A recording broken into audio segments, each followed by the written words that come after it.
And God gave Solomon wisdom and understanding beyond measure, and largeness of mind like the sand on the seashore, so that Solomon's wisdom surpassed the wisdom of all the people of the east, and all the wisdom of Egypt. For he was wiser than all other men, wiser than Ethan the Ezrahite, and Heman, Calcol, and Darda, the sons of Mahol. And his fame was in all the nations round about. He also uttered 3,000 proverbs, and his songs were 1,005. He spoke of trees, from the cedar that is in Lebanon to the hyssop that grows out of the wall. He spoke also of beasts and birds, and of reptiles and of fish. And men came from all peoples to hear the wisdom of Solomon, and from all the kings of the earth, who had heard of his wisdom. Now Hiram, king of Tyre, sent his servants to Solomon when he heard that they had anointed him king in place of his father. For Hiram always loved David. And Solomon sent word to Hiram, "You know that David my father could not build a house for the name of the Lord his God because of the warfare with which his enemies surrounded him, until the Lord put them under the soles of his feet. But now the Lord my God has given me rest on every side. There is neither adversary nor misfortune. And so I purpose to build a house for the name of the Lord my God. As the Lord said to David my father, your son, whom I will set upon your throne in your place, shall build the house for my name. Now therefore command that cedars of Lebanon be cut for me, and my servants will join your servants. And I will pay you for your servants such wages as you set, for you know that there is no one among us who knows how to cut timber like the Sidonians." When Hiram heard the words of Solomon, he rejoiced greatly and said, "Blessed be the Lord this day, who has given to David a wise son to be over this great people." And Hiram sent to Solomon, saying, "I have heard the message which you have sent to me. I am ready to do all you desire in the matter of cedar and cypress timber. My servants shall bring it down to the sea from Lebanon, and I will make it into rafts to go by sea to the place you direct. And I will have them broken up there, and you shall receive it. And you shall meet my wishes by providing food for my household." So Hiram supplied Solomon with all the timber of cedar and cypress that he desired, while Solomon gave Hiram 20,000 cors of wheat as food for his household, and 20,000 cors of beaten oil. Solomon gave this to Hiram year by year. And the Lord gave Solomon wisdom, as he promised him, and there was peace between Hiram and Solomon, and the two of them made a treaty.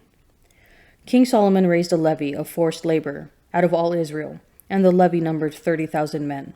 And he sent them to Lebanon, 10,000 a month, in relays. They would be a month in Lebanon and 2 months at home. Adoniram was in charge of the levy. Solomon also had 70,000 burden-bearers and 80,000 hewers of stone in the hill country, besides Solomon's 3,300 chief officers who were over the work, who had charge of the people, who carried on the work. At the king's command, they quarried out great, costly stones in order to lay the foundation of the house with dressed stones. So Solomon's builders and Hiram's builders and the men of Gebal did the hewing and prepared the timber and the stone to build the house. In the 480th year after the sons of Israel came out of the land of Egypt, in the 4th year of Solomon's reign over Israel, in the month of Ziv, which is the 2nd month, he began to build the house of the Lord. The house which King Solomon built for the Lord was 60 cubits long, 20 cubits wide, and 30 cubits high. The vestibule in front of the nave of the house was 20 cubits long, equal to the width of the house, and 10 cubits deep in front of the house. And he made for the house windows with recessed frames. He also built a structure against the wall of the house, running round the walls of the house, both the nave and the inner sanctuary, and he made side chambers all around. The lowest story was 5 cubits broad, the middle one was 6 cubits broad, and the third was 7 cubits broad. For around the outside of the house he made offsets on the wall in order that the supporting beams would not be inserted into the walls of the house. When the house was built, it was with stone prepared at the quarry, so that neither hammer nor axe nor any tool of iron was heard in the temple while it was being built. The entrance for the lowest story was on the south side of the house, and one went up by stairs to the middle story, and from the middle story to the third. So he built the house, and finished it, and he made the ceiling of the house of beams and planks of cedar. He built the structure against the whole house, each story 5 cubits high, and it was joined to the house with timbers of cedar. Now the word of the Lord came to Solomon. Concerning this house which you are building, if you will walk in my statutes, and obey my ordinances, and keep all my commandments, and walk in them, then I will establish my word with you, which I spoke to David your father, and I will dwell among the children of Israel, and will not forsake my people Israel. So Solomon built the house, and finished it. He lined the walls of the house on the inside with boards of cedar, from the floor of the house to the rafters of the ceiling. He covered them on the inside with wood, and he covered the floor of the house with boards of cypress. He built 20 cubits of the rear of the house with boards of cedar from the floor to the rafters, and he built this within as an inner sanctuary, as the most holy place. The house, that is, the nave in front of the inner sanctuary, was 40 cubits long. The cedar within the house was carved in the form of gourds and open flowers. All was cedar, no stone was seen. The inner sanctuary he prepared in the innermost part of the house, to set there the ark of the covenant of the Lord. The inner sanctuary was 20 cubits long, 20 cubits wide, and 20 cubits high. And he overlaid it with pure gold. He also made an altar of cedar. And Solomon overlaid the inside of the house with pure gold, and he drew chains of gold across, in front of the inner sanctuary, and overlaid it with gold. And he overlaid the whole house with gold until all the house was finished. Also, the whole altar that belonged to the inner sanctuary he overlaid with gold. In the inner sanctuary he made 2 cherubim of olive wood, each 10 cubits high. 5 cubits was the length of one wing of the cherub, and 5 cubits the length of the other wing of the cherub. It was 10 cubits from the tip of one wing to the tip of the other. The other cherub also measured 10 cubits. Both cherubim had the same measure and the same form.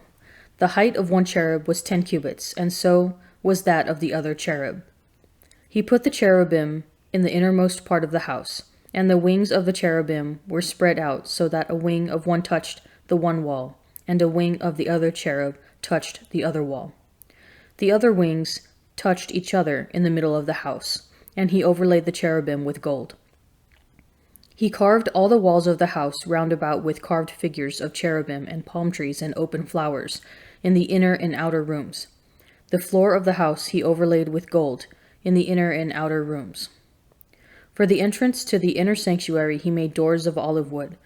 The lintel and the doorposts formed a pentagon.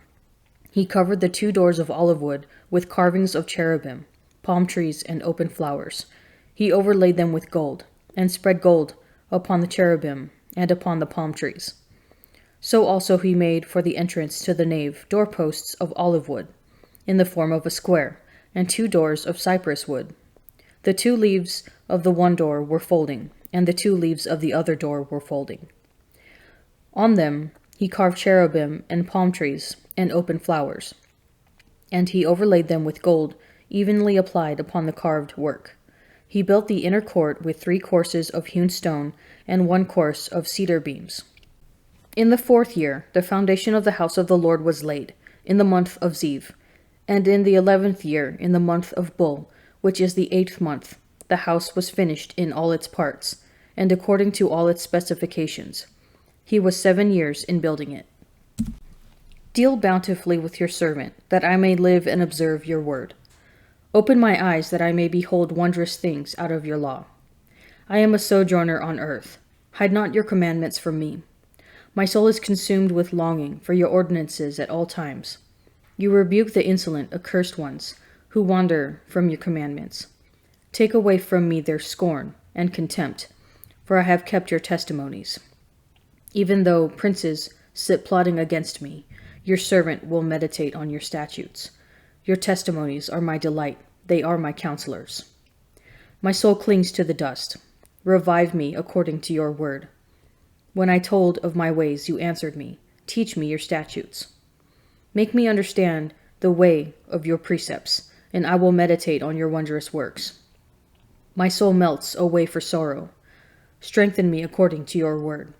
Put false ways far from me, and graciously teach me your law. I have chosen the way of faithfulness. I set your ordinances before me. I cling to your testimonies, O Lord. Let me not be put to shame. I will run in the way of your commandments when you enlarge my understanding. As he passed by, he saw a man blind from his birth.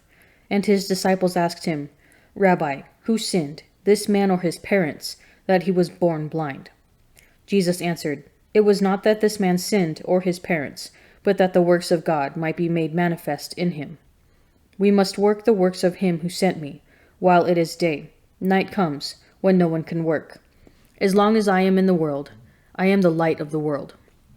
As he said this, he spat on the ground and made clay of the spittle and anointed the man's eyes with the clay, saying to him, Go wash in the pool of Siloam, which means sent. So he went and washed and came back seeing. The neighbors and those who had seen him before as a beggar said, Is not this the man who used to sit and beg? Some said, It is he. Others said, No, but he is like him. He said, I am the man. They said to him, Then how were your eyes opened? He answered, The man called Jesus made clay and anointed my eyes and said to me, Go to Siloam and wash. So I went and washed and received my sight. They said to him, Where is he? He said, I do not know. The Old Testament frames love for God in terms of obedience to the law, while the New Testament describes it in terms of faith in Christ. For example, as Solomon begins to construct the temple, the Lord speaks to him, If you will walk in my statutes and obey my ordinances and keep all my commandments and walk in them, then I will establish my word with you.